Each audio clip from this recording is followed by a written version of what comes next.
Police in Xinjiang have arrested a further 94 people in connection with the riots in Urumqi on July 5th this year.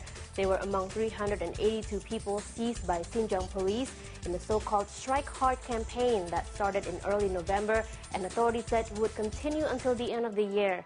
An official claimed the campaign had broken up 66 criminal rings and was aimed at enhancing social stability and dispelling public concern over security in the region.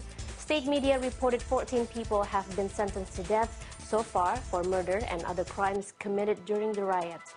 325 people have now died from H1N1 flu on the Chinese mainland, a jump from 125 over last week's total. China's Ministry of Health also confirmed close to 10,000 new H1N1 flu cases in the week ending December 6, bringing the total number past 100,000. Nearly 14% of the deaths were pregnant women, 47% suffered from chronic diseases, and 18% were obese. The number of weekly deaths over the past month has seen a steady rise from 28 to 51 to 74 and now 125, though the way cases have been accounted for has been changed during that time. More than 31 million people have been given vaccinations for the disease.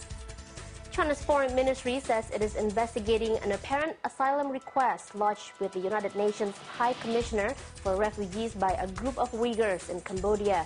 The Uyghur American Association claims 2 of the 22 Uyghurs who sought asylum through the UNHCR offices in Phnom Penh say they witnessed security forces killing and beating Uyghur demonstrators in Urumqi during the July 5th riots. Foreign Ministry spokeswoman Jiang Yu said officials were investigating reports of the asylum claims and called on the international community to enhance cooperation in the fight against terrorism. One of the most popular file-sharing sites in China was inaccessible on Wednesday, sparking fears that it's the latest such website to be closed in a bid to fight copyright infringement. Another site, BT China, a major source of overseas movies, television shows, and games in the country, has been closed since Friday.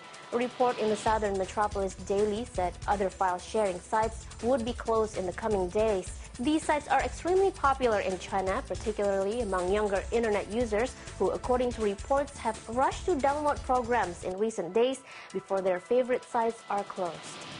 China's passenger car sales surged a massive 98% last month, the most in at least 5 years.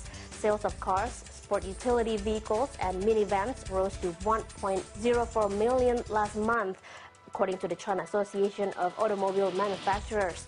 Total vehicle sales, which include trucks and buses, rose 96% to 1.34 million. China's passenger car sales have jumped more than 50% for 5 straight months, and the market is poised to surpass the U.S. this year as the world's biggest.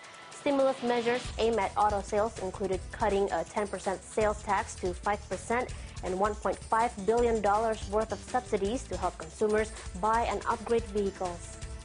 Many U.S. companies hit hard around the world by the global economic downturn have reported profits from their dealings in China.